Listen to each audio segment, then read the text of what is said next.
वहां से तो अश्वत्थामा, कृपाचार्य और कृतवर्मा तीनों व्यक्ति वन की ओर चले गए, क्योंकि उनके ठहर जाने पर पांडवों के आमने सामने युद्ध होने की आशंका थी, जिसके लिए पर्याप्त शक्ति उनके पास नहीं थी। अश्वत्थामा वन के एकांत में पांडवों से किसी प्रकार बदला चुकाने की बात सोचने लगा।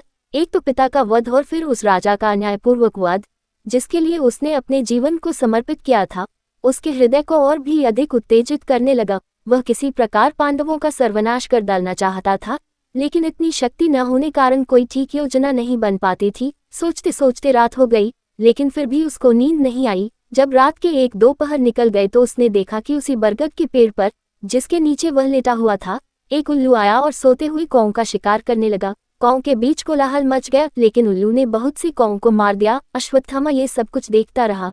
तभी उसके मस्तिष्क में एक विचार आया कि यदि वह पांडवों से आमने सामने आकर मुकाबला करेगा तब तो वह उनको पराजित न कर सकेगा और न उनकी कोई विशेष हानि हो सकेगी। इसलिए जिस प्रकार अकेले उल्लू ने आकर नींद में असावधान कौओं को मार मार कर फेंक दिया है, उसी प्रकार यदि वह भी जाकर पांडवों का रात्रि के समय संहार करे तो उसकी प्रतिज्ञा पूर्ण हो सकती है। यद्यपि रात्रि में सोए हुए शत्रु पर आक्रमण करना युद्ध के नियमों के विरुद्ध था, लेकिन अश्वत्थामा तो इन नियमों का उल्लंघन पांडवों की ओर से देख चुका था, इसलिए उसने इसकी तनिक भी चिंता नहीं की और इसी प्रकार पांडवों को नष्ट करने का दृढ़ निश्चय कर लिया।